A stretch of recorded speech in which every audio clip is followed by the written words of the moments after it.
এই তো বাবা, এখন তুই লক্ষ্মী ছেলের মতো ঘুমিয়ে পড়। ঠিক আছে মাম্মি, আমি এক্ষুনি ঘুমাচ্ছি। আরে এটাতে খেলতে তো আমার অনেক ভালো লাগছে। আরে ভাই এখানে কি করে? আরে তুই আমাকে বিরক্ত কেন করছিস? এই শব্দটা কিসের? আরে ওরা তো মারামারি করছে, আমি এক্ষুনি যাই। আরে কি করছিস বান্টি? এক্ষুনি এটা তোর ভাইকে দিয়ে দে। ঠিক আছে নিয়ে নাও। আরে মাম্মি আমার কাছ থেকে নিয়ে নিল, কি করবো? আমি বসে কলা খাই। আরে আরে তুই এখানে কি করছিস বান্টি? আবারও মারামারি কেন করছিস? কলাটা এক্ষুনি ভাইকে দিয়ে দে। ঠিক আছে মাম্মি নিয়ে নাও। ভালো লাগছে না, আমি এক্ষুনি গিয়ে একটু ঘুরে আসি। এই তো আমার ঘোরা শেষ, এবার আমি সাইকেলটা রেখে দে। আরে ভাই চলে এসেছে।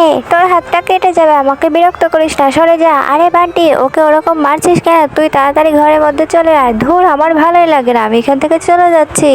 আর বাড়িতেই যাব না, ভাই শুধু আমাকে বিরক্ত করে। আরে এই লোকটা এদিকে কোথায় যাচ্ছে? ওনার হাতে তো বস্তা আছে। আরে আমার ভাই ওখানে দাঁড়িয়ে, এক্ষুনি যাই আমি। তার আগে গাইজ, আজকে অন্যদের মতো কসম দিব না। এই আল্লাহ লেখাটি ভালো লাগলে ভিডিওটিতে লাইক করো, চ্যানেলটি সাবস্ক্রাইব করে দাও আর কমেন্টে লিখে দাও আই লাভ ইউ আল্লাহ। এই তো আমার সোনা ভাই, আমার কোলে চলে আয় তাড়াতাড়ি। লোকটা চলে গেছে, চল আমরা ঘরে যাই, আর বাইরে থাকা যাবে না।